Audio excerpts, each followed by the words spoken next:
വാർത്തയിലേക്ക്. വയനാട്ടിൽ പാമ്പ് കടിയേറ്റ് യുവാവ് മരിച്ചു. മാനന്തവാടി പുതുശ്ശേരി സ്വദേശി സുനിലാണ് മരിച്ചത്. ഇന്നലെ ഉച്ചയോടെ വീട്ടിനുള്ളിൽ മരിച്ച നിലയിൽ കണ്ടെത്തുകയായിരുന്നു. ഇന്ന് പോസ്റ്റ്മോർട്ടം ചെയ്തപ്പോഴാണ് മരണകാരണം പാമ്പ് കടിയേറ്റതാണെന്ന് അറിയുന്നത്.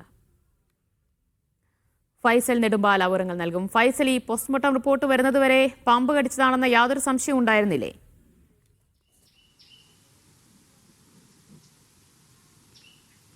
ദിവ്യ, അങ്ങനെയാണ് നമ്മൾ മനസ്സിലാക്കുന്നത്. ഇന്നലെ ഉച്ചയ്ക്കാണ് മാനന്തവാടി പുതുശ്ശേരിയിൽ സുനിലിനെ വീടിനുള്ളിൽ മരിച്ച നിലയിൽ ബന്ധുക്കൾ കണ്ടെത്തുന്നത്. അതിനുശേഷം ഈ ബന്ധുക്കൾ തന്നെ തൊണ്ടർനാട് പോലീസിൽ വിവരം അറിയിക്കുകയായിരുന്നു. തുടർന്ന് തൊണ്ടർനാട് പോലീസ് അസ്വാഭാവിക മരണത്തിന് കേസെടുക്കുകയും മൃതദേഹം മാനന്തവാടി മെഡിക്കൽ കോളേജിലേക്ക് മാറ്റുകയും ചെയ്തു. ഇന്ന് രാവിലെയാണ് പോസ്റ്റ്മോർട്ടം നടപടികളൊക്കെ തന്നെ ആരംഭിച്ചത്. അതിനുശേഷമാണ് ഇത് പാമ്പ് കടിയേറ്റുള്ള മരണമാണ് എന്നുള്ളത് സ്ഥിരീകരിച്ചത്. എന്താണ് കാരണം എന്നുള്ളത് ആർക്കും തന്നെ വ്യക്തതയുണ്ടായിരുന്നില്ല. അതുകൊണ്ട് തന്നെയാണ് പോസ്റ്റ്മോർട്ടം നടപടികൾക്കൊക്കെ തന്നെ കാത്തിരുന്നത്. പോസ്റ്റ്മോർട്ടം നടപടികൾക്ക് ശേഷം ഇത് മരണകാരണം പാമ്പുകടിയേറ്റതാണ് എന്ന് ഡോക്ടർമാർ തന്നെ സ്ഥിരീകരിക്കുകയായിരുന്നു.